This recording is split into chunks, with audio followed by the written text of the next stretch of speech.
Rome's last great general, outnumbered, undermined, unbroken.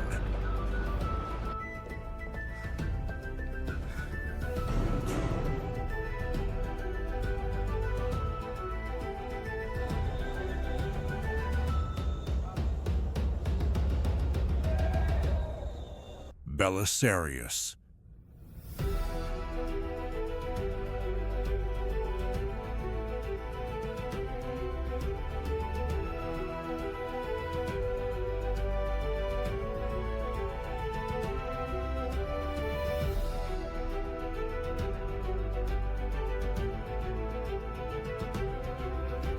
The last Roman. Belisarius's first challenge came at the Euphrates crossings.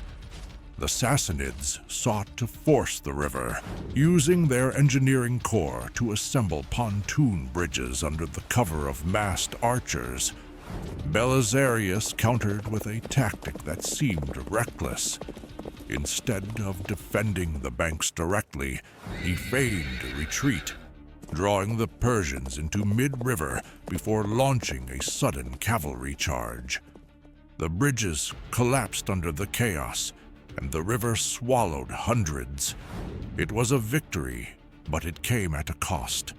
His scouts reported that Khosrow had already regrouped, advancing elsewhere.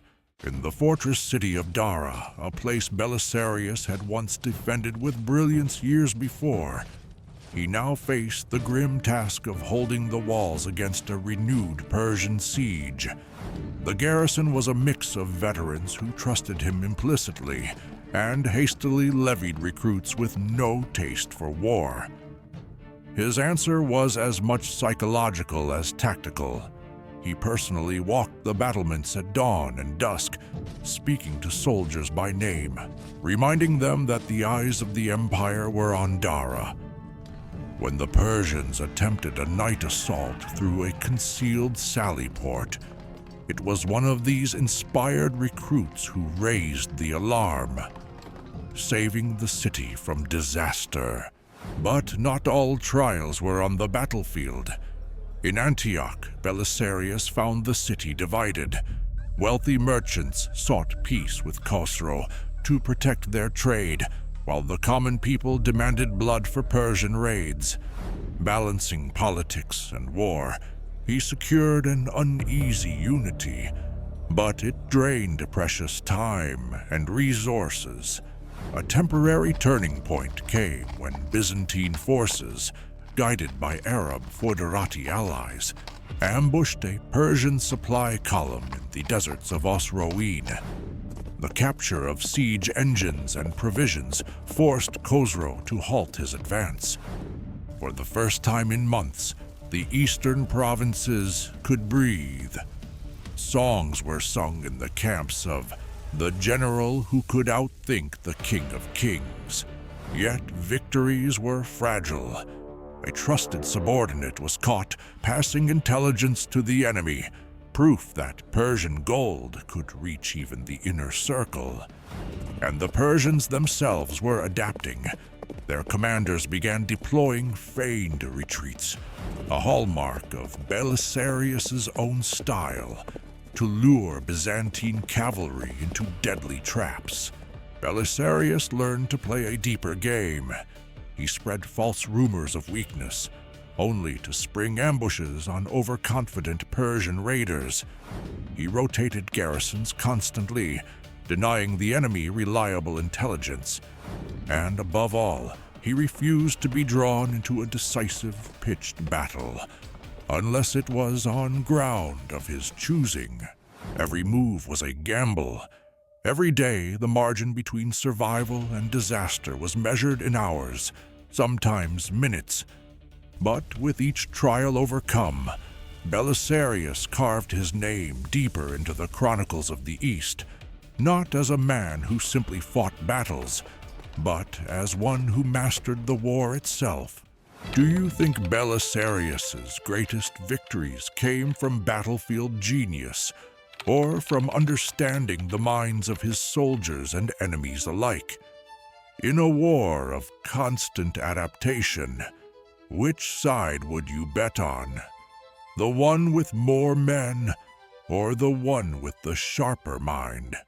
The decisive clash came under the burning sun of Callinicum, where the Euphrates shimmered like a wall of molten bronze. Belisarius had been maneuvering for weeks, trying to contain Chosroes' forces without risking a full-scale confrontation. But the Persian advance had pressed too far, threatening to slice deep into Byzantine territory. The moment for avoidance had passed. There would be battle. From the very first charge, the day belonged to the Persians. Their armored cataphracts smashed into the Byzantine right flank, scattering allied Arab cavalry.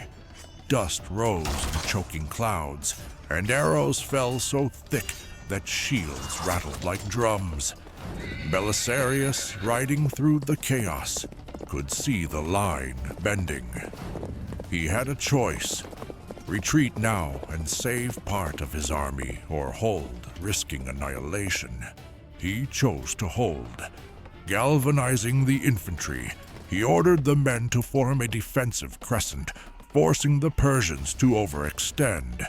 In the center, his cavalry feigned a desperate push, drawing enemy horsemen into a narrow killing ground where hidden spearmen lay in wait. For a moment, the tide turned. Persian riders fell, their momentum broken. But the victory was fleeting. On the left, an elite unit of Persian immortals broke through, cutting dangerously close to Belisarius himself.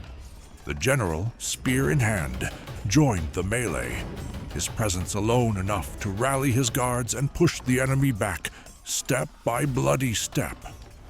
Every heartbeat was a gamble, every breath a reminder that one mistake could end not only his life, but the security of the entire frontier.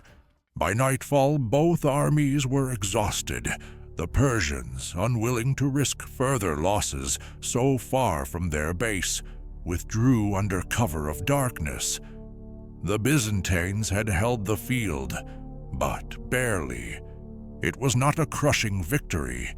It was survival, carved out of desperation. In Constantinople, the court would call it a triumph.